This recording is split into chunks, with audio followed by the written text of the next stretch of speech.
Louvado seja o nosso Senhor Jesus Cristo e sua Mãe Maria Santíssima. Para sempre sejam louvados. Nós estamos no grande domingo. A nossa igreja nos dá a graça de celebrar as duas grandes festas da nossa liturgia com um tempo prolongado de 8 dias. Tanto o Natal como a Páscoa, nós temos a possibilidade de prolongar esse tempo. Isso para que nós tenhamos a oportunidade de celebrar de modo solene, né, essas duas realidades. Tanto o nascimento de Jesus, que se encarnou, o Verbo de Deus que se fez homem, como esse homem-Deus que, ao entregar a sua vida na cruz e ressuscitar dos mortos, nos dá a vida eterna. Por isso, hoje nós estamos celebrando de modo festivo, com o canto do Glória, né, e com toda a alegria que a liturgia, a própria liturgia nos convida. Hoje nós vimos na primeira leitura, tirada dos Atos dos Apóstolos, no capítulo 2, o discurso de São Pedro, no dia em que o Espírito Santo veio sobre a igreja, no dia de Pentecostes.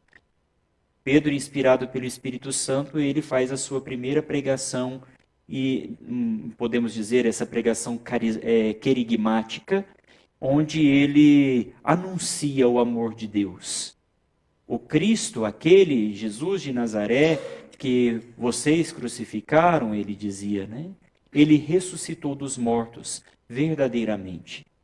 E tudo isso para se cumprir o que nas profecias, o que o próprio Davi dizia nos Salmos, para cumprir as profecias, que um seu descendente, se sentaria no trono.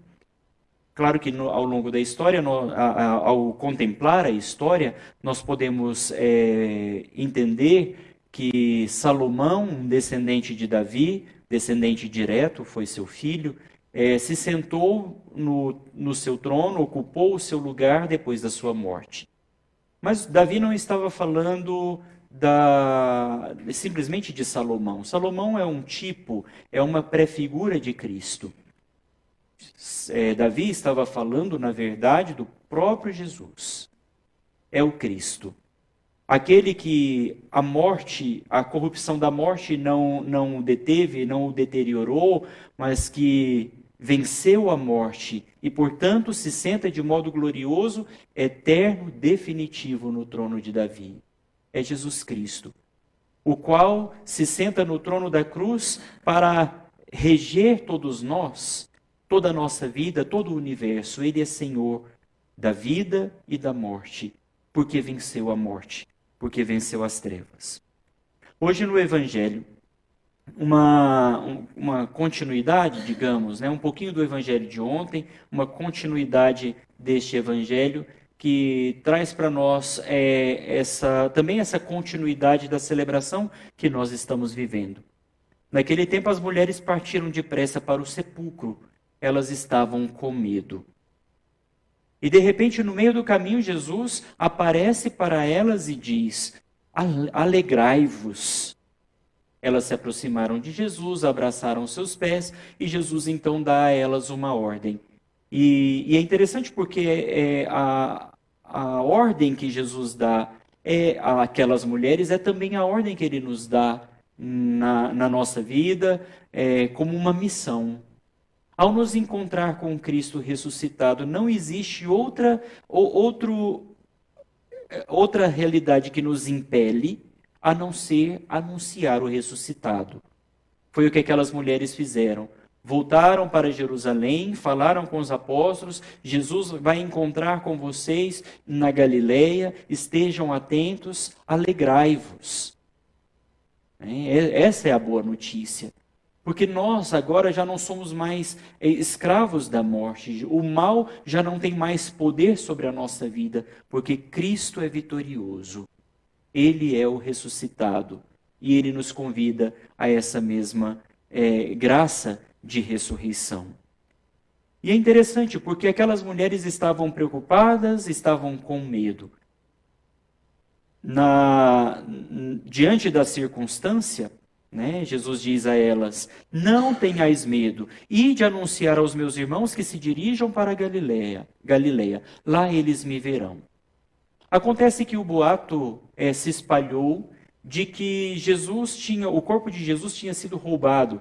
Os sumos sacerdotes tinham pago uma quantia para os soldados para que eles pudessem dar um contra-testemunho, um falso testemunho, a respeito dos fatos que aconteceram. Eles perceberam que algo milagroso, algo extraordinário tinha acontecido. Jesus saiu ressuscitado do sepulcro, mas pagaram para os soldados dar um contra-testemunho. O Evangelho diz para nós, né? Assim o boato se espalhou entre os judeus até o dia de hoje, né? Na época do apóstolo São Mateus, quando escreveu o Evangelho, ainda era boato entre os judeus que os discípulos tinham roubado o corpo de Jesus. Mas uma coisa que eu acho interessante, né? A fala de Jesus: alegrai-vos, não tenhais medo. Essa fala é uma fala de ânimo que leva, de fato, aquelas mulheres a cumprirem a sua missão. Do mesmo modo, os sumos sacerdotes, quando convenceram os soldados, ele diz: não vos preocupeis. Quando o sumo sacerdote, ou melhor, quando César ficar sabendo, quando o imperador ficar sabendo de tudo isso, né, que vocês estavam, entre aspas, dormindo, nós mesmos vamos tomar conta de tudo e vamos dar testemunho a favor de vocês. E aqui nós temos 2 testemunhos, né? O testemunho verdadeiro das mulheres que se encontraram com o ressuscitado e daqueles que se deixaram corromper por causa do dinheiro, por causa do lucro que tiraram, deixaram seu coração corromper. Não vos preocupeis, essa é a palavra para nós hoje. Mas que tipo de preocupação que nós agora nos tornamos isentos? A partir do Cristo ressuscitado e desse encontro que nós tivemos, na verdade, a alegria do anúncio de Cristo. Essa deve ser a nossa palavra de ordem, a palavra que orienta a nossa vida em todo este dia de hoje. Não tenhais medo, alegrai-vos. Cristo está vivo. Louvado seja o nosso Senhor Jesus Cristo. Para sempre seja louvado.